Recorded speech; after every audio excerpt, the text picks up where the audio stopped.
Hey YouTube, my name is Andrew with Triangle 4 Studios, and today we're going to do some asset design in Blender for Unity for the game Space One that we're presently working on. And that game is going to be released in March. If you haven't heard about it, go ahead and check it out here, and you'll be able to see what exactly it is that we're working on. So, yeah, today we're going to work on some weapons. I'm actually developing one of the weapons for the team, and I actually developed quite a few different weapons for our team. And one of the things that we're doing, and you may have already checked out our page, you probably know now that we're creating a massive crafting system, unlike anything that's ever been created before. And there's some games out there that'll boast that. They have not seen us yet. So our end game, of course, we're going to be in early access for probably 5 years. Our end game is to have more than 50,000 different unique components. That's more than has ever been put in any game ever before. It's actually more than 100 times more than what's ever been put in any game before. So we're really pushing the envelope. We really want to make make everything unique, fun, and different.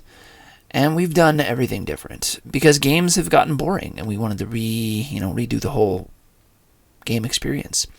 But today we're not going to be talking about that. Today we're going to be talking about the modeling of one of our weapons. This is actually the pulse laser base. So it's not really, it's just one of the first 5 weapons that you have the option to use before you start getting your own components and building your own weapons.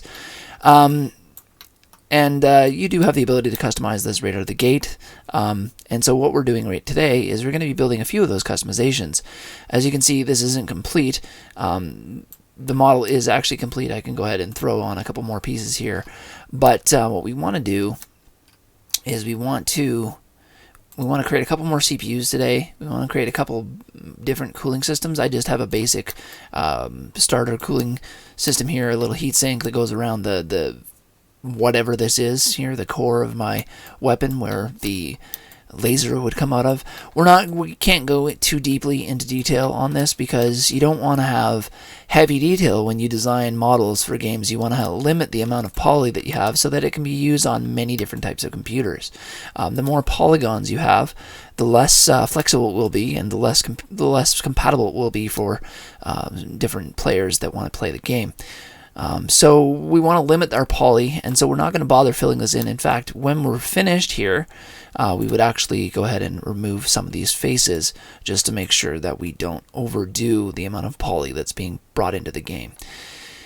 Yeah, so the nice thing about Blender and the nice thing about Unity is they play well together, and that's a really good thing because they're both free right now unless you're making more than $100,000 and you pay $3.99 a month for Unity.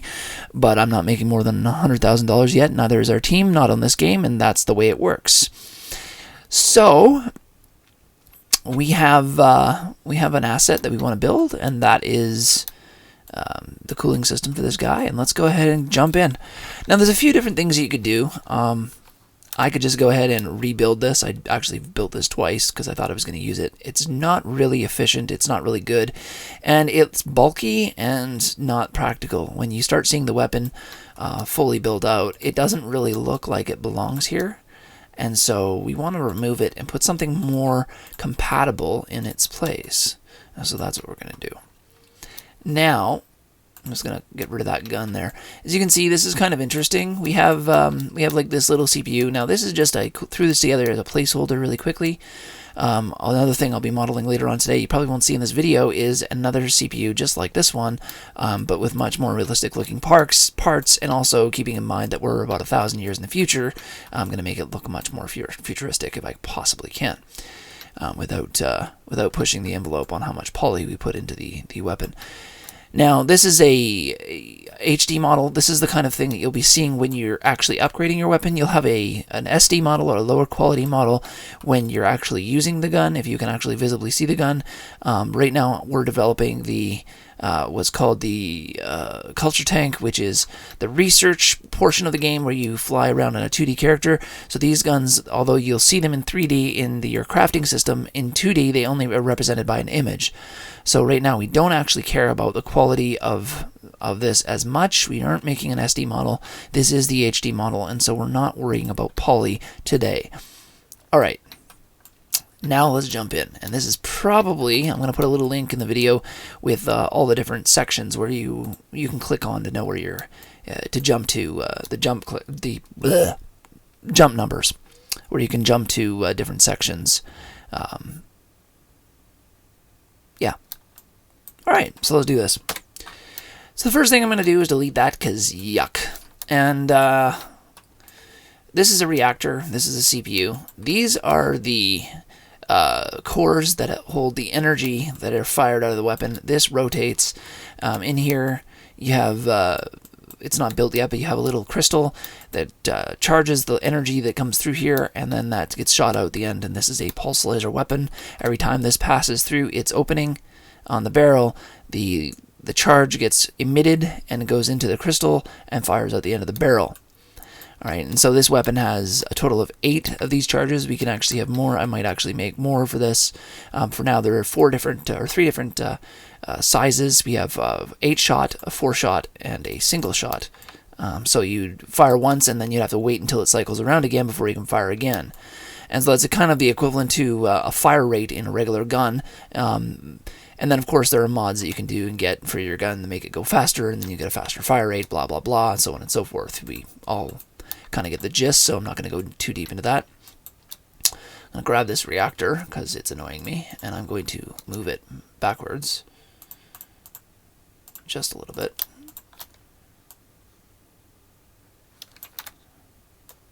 Really doesn't matter what I do with this because I've actually changed everything that this thing does inside of Unity.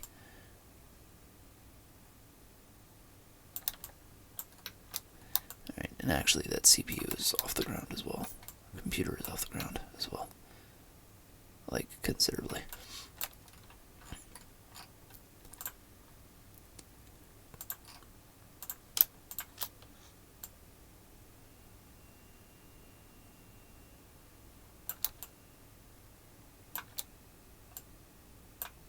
Okay. And then we'll just move it forward a little bit so it isn't occluded so much. Blunt.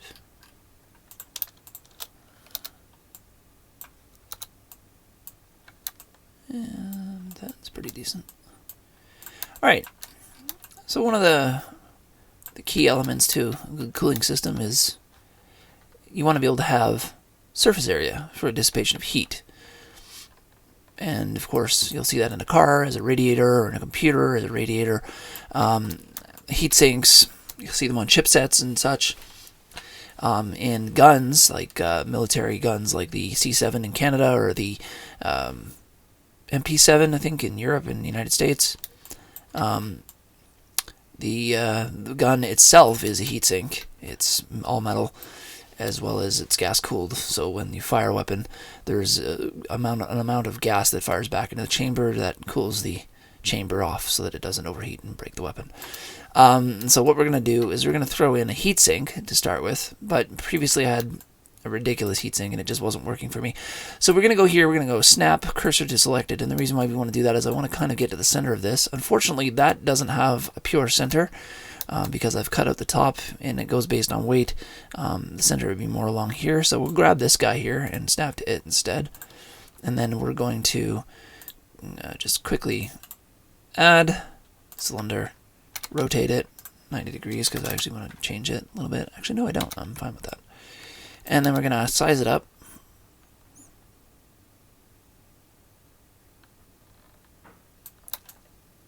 Yeah, that'll work. Actually, you know what? I do want to change that. I lied. Cylinder, we're going to go 64. We're going to rotate it 90 degrees. And now we're going to move it back into place.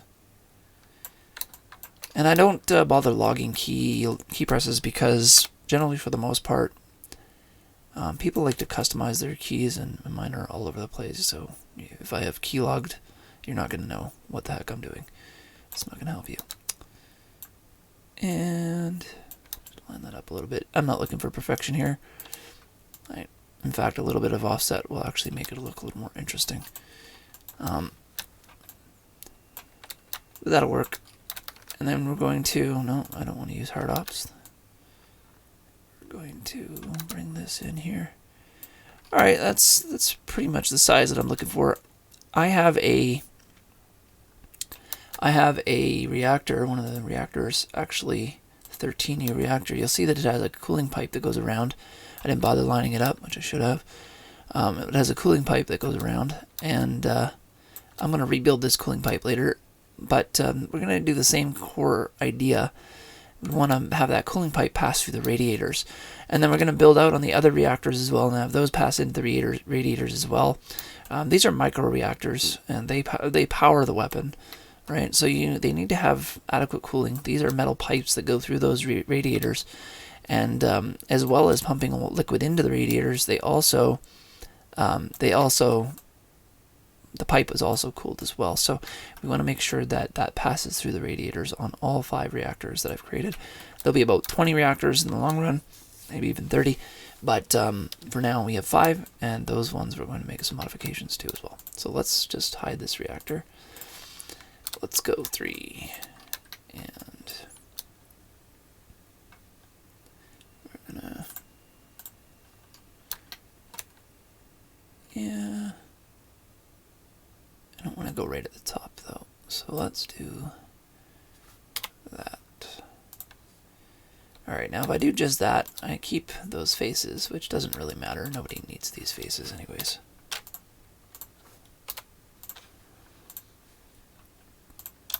If you double click right close to the edge, it'll give you an edge loop all the way around. And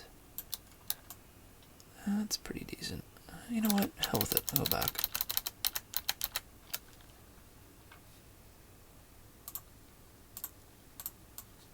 Change my mind again. My mind likes to get changed.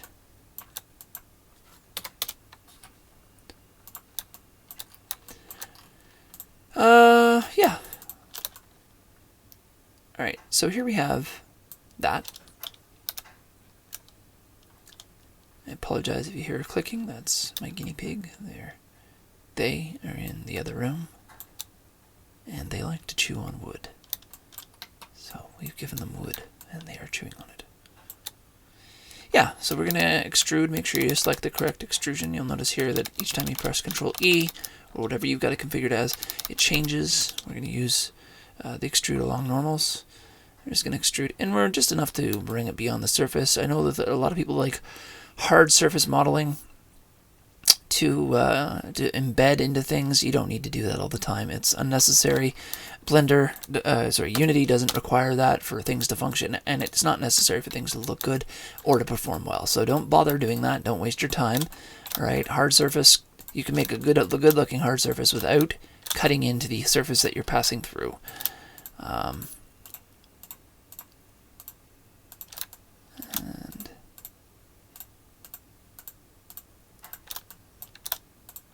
Alright, so you see how we've gone all the way around. Unfortunately, due to the sizing, we have an offset. So what we're going to do instead, whoops, is we're going to come to there on both sides. A little bit tedious, of course. And you'll notice that we're just a little over the top there, so we're going to grab those two instead. Kind of like I did on the last one, you probably noticed that. And now we're going to extrude outward. And this is the tricky part, because you have to do everything now. If you do anything else, you're going to have to reselect everything. We don't want to do that. We don't want to be reselecting things 1,000 times. So let's go ahead. We're going to press R or scale, and just use the green to scale in, or whatever if you're just use your y-axis or your x-axis, depending on which direction you're facing. And then we've created this this surrounding kind of heatsink. It's going to allow us to pass through some cooling, which is good. But you know what? Down here, I've decided that I want some uniqueness. I don't think that it's interesting to be the same all the way through and through. So let's go ahead and make some changes. We're going to cut 4 on either side. No, let's do 5 on either side. And then we're going to grab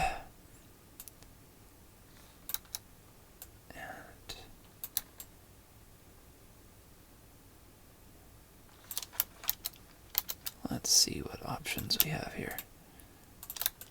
You got to keep in mind that you do want to also be able to bevel, so you got to be very careful what you do.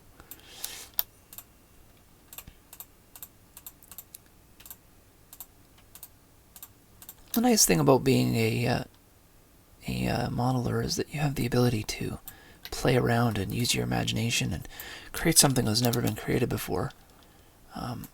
It's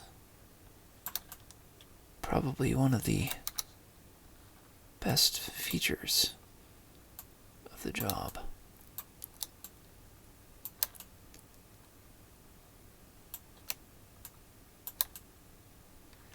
Alright, that's interesting.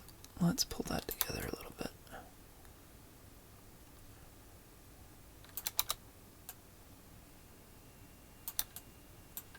Alright, so I don't really like how this back is working. It's not making me happy, so let's bring this back a little bit. And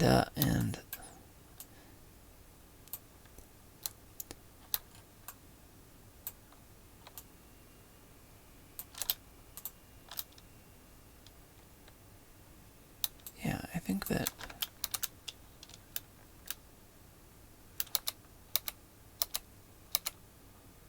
we're not going to be able to get what we want here, unfortunately.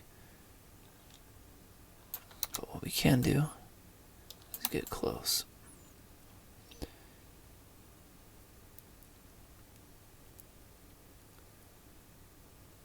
Alright, so you see how we've kind of failed here. And this is because I changed my mind with what I wanted to do here. We came up with an idea, and unfortunately it doesn't work with this present design. So we're really quickly, in less than 30 seconds, going to rebuild this in another way.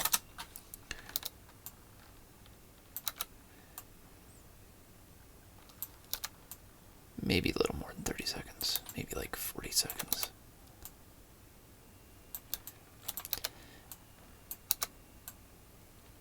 Alright, so we're kind of keeping with the theme of being at the edge there. I'm going to stay within those boundaries just because it's going to look more clean.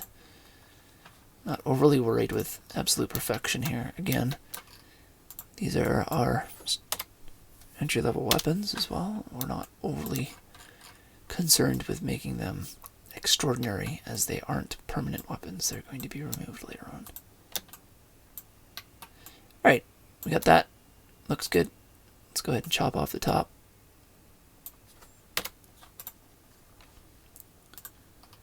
Now we're going to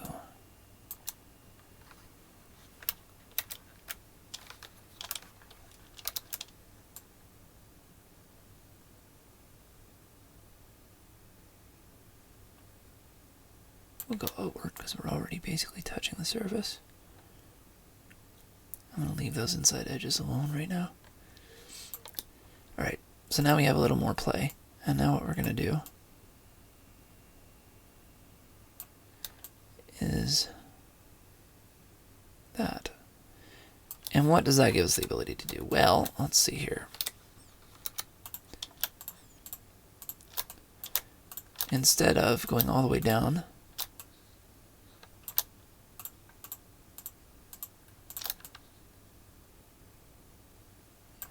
yeah, I think I'll go 6, it's fine.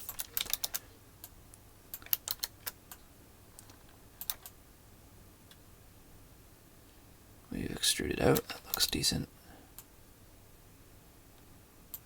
We're on individual origins, and because we're on individual origins, we can scale in. Unfortunately, because we're on individual origins, we have to scale in at the very beginning. Otherwise, yeah, that'll work. It's not perfect, but it'll work. Alright, so we got a little bit of a few wings here, little heatsink fins, and what we're going to do now is come down here. I'm going to grab these ones, grab them together, and that's what gives us the advantage of doing it like this, or that's what doing it like this gives us an advantage over the previous design, is that we now have the ability to circumvent that issue.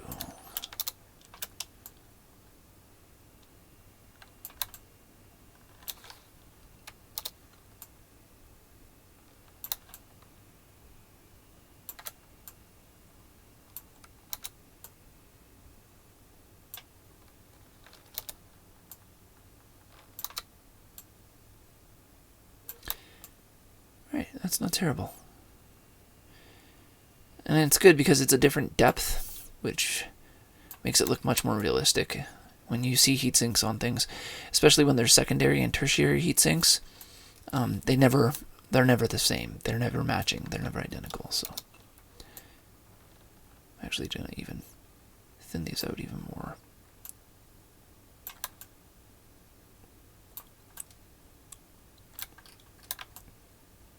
That looks good. That looks good. All right, so excuse me. So we've created our first basic cooling system, and this is going to be cooling 1. So this is going to be the one that you get right out of the gate. You can't build the second one, or you can't install the second one until you've actually built it. And yeah, so that works. Right. Next, we'll pick up from here, and we'll make our second cooling system.